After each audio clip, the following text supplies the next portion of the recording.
মায়ার নবীর উম্মত। এবার সূরা মুলুক পড়লে কি লাভ? সূরা মুলুকটা সবুজ পাখির আকৃতি ধারণ করবে। আকৃতি ধারণ করার পরে ওই ব্যক্তিকে সুন্দর করে সবুজ পাখির একটা ডান পাশের একটা ডানা দিয়ে সুন্দর করে ওই ব্যক্তিকে ঢাইকা রাখবে। এবার ফেরেশতারা এসে প্রশ্ন করবে, সবুজ পাখি তুমি এখানে কি চাও? এখান থেকে চলে যাও। সবুজ পাখি ডাক দিয়ে বলবে, না না আমি এখান থেকে যাব না। কয় তুমি কার হুকুমে আসছো? কয় আমি আল্লাহর হুকুমে আসছি। সবুজ পাখি ডাক দিয়ে বলে, ফেরেশতারা রে, যে আল্লাহ তোমাদেরকে পাঠাইছে ওই আল্লাহ আমি সবুজ পাখিরেও পাঠাইছে। জোরে করে আল্লাহু আকবার। এবার কয় তুমি একটু সাইড হইতে পারবা না? আমাদেরকে হিসাব নিতে দাও। কয় না না না। সবুজ পাখি ডাক দিয়ে বলে, ফেরেশতারা, যতক্ষণ পর্যন্ত আমার আল্লাহ এই ব্যক্তিকে জান্নাত না দিবে, জান্নাতের ফয়সালা না দিবে, অতক্ষণ পর্যন্ত আমি সবুজ পাখি এখান থেকে বিন্দু পরিমাণ সরব না।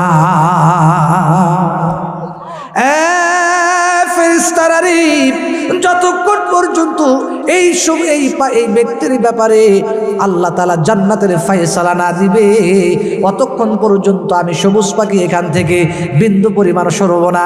এবার ফেরেশতারা বলে, কেন কেন এত মহব্বত আপনার? কি জন্য বুঝলাম না কিছু। কি এত সে আমল করেছে?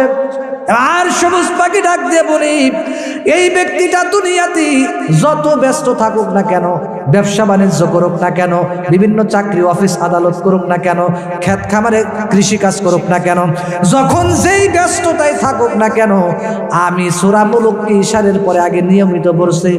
সব দুনিয়াবি ব্যস্ততাকে এক জায়গা রেখে আমি সূরা মুলুককে প্রতিদিন পড়ছি। বর্তমান জামানায় অনেকেই দেখা যায় ব্যস্ততার কারণে আমল মাঝে মাঝে ছুটে যায়, ঠিক কিনা কন? এবার পাখি ডাকতে বলবে, ফেরেশতারা ভালো করে শুনে রাখো, আমি কেন এখানে আসছি?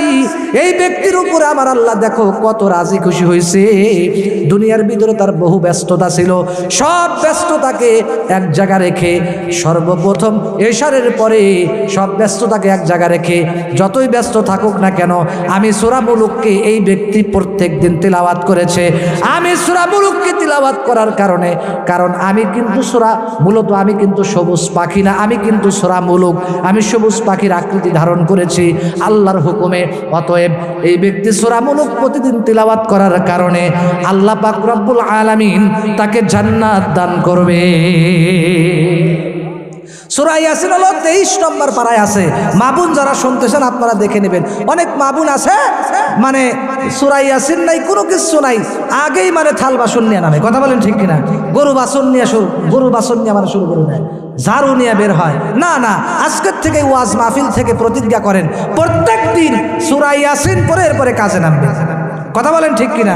জহরের পরে তিলাওয়াত করবেন, আসরের নামাজের পরে তিলাওয়াত করবেন, মাগরিবের পরে সূরা ওয়াকিয়া পড়বেন। অনেকে বলেন সূরা ওয়াকিয়া কোথায় আছে?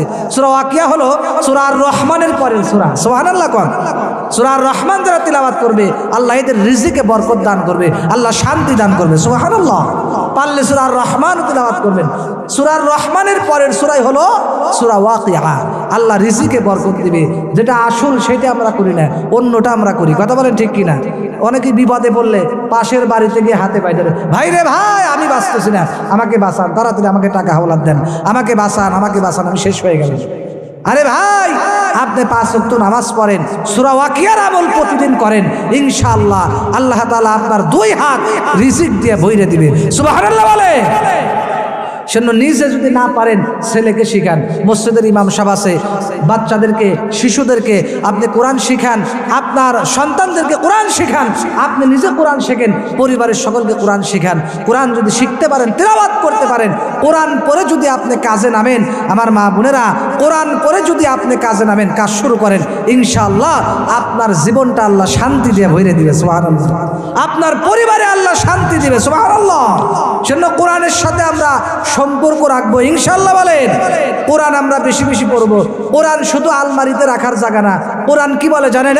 দুনিয়ার মানুষ, আমি কোরআনকে শুধু তোমাদের আলমারির ভিতরে রাখলে হবে না, আমি কোরআন দিয়ে তোমাদের কাজ করতে হবে, আমি কোরআন দিয়ে তোমাদের পার্লামেন্ট চালাইতে হবে, ঠিক কিনা? আমি কোরআন দিয়ে তোমাদের প্রতিষ্ঠান চালাইতে হবে, কলেজ, ভার্সিটি, ইউনিভার্সিটি, বিভিন্ন রকমের অফিস, আদালত, যত কিছু আছে না কেন, শিক্ষা প্রতিষ্ঠান, বিশ্ববিদ্যালয়, যত কিছু আছে, পার্লামেন্ট থেকে শুরু করে সারা দুনিয়াটাকে আমি কোরআন দিয়ে পরিচালনা করতে হবে, ঠিক কিনা? আমি কোরআন দিয়ে তোমাদের সারা দুনিয়াকে পরিচালনা করতে হবে। আমি কোরআন আলমারির ভিতরে থাকার জন্য আসি নাই। আমি কোরআন দিয়ে তোমাদের ব্যক্তিগত জীবন, পারিবারিক জীবন, রাষ্ট্রগত জীবন, যত কিছু আছে সারা দুনিয়াকে, সহজ কথা, হাজার কথার এক কথা, সারা দুনিয়াকে কোরআন দিয়ে পরিচালনা করতে হবে। কথা বলেন ঠিক কিনা? তাহলে ইনশাআল্লাহ আল্লাহ তাআলা এই দুনিয়াটাকে জান্নাতে পরিণত করে দিবে। কথা বলেন ঠিক কিনা? সেজন্য আমরা কোরআন বেশি বেশি তিলাওয়াত করব, কোরআনের সাথে সম্পর্ক রাখবো, কোরআন অনুযায়ী আমল করব। কথা বলেন ঠিক কিনা? আল্লাহ আমল করার তৌফিক দান করুন। জোরে বলেন আমিন।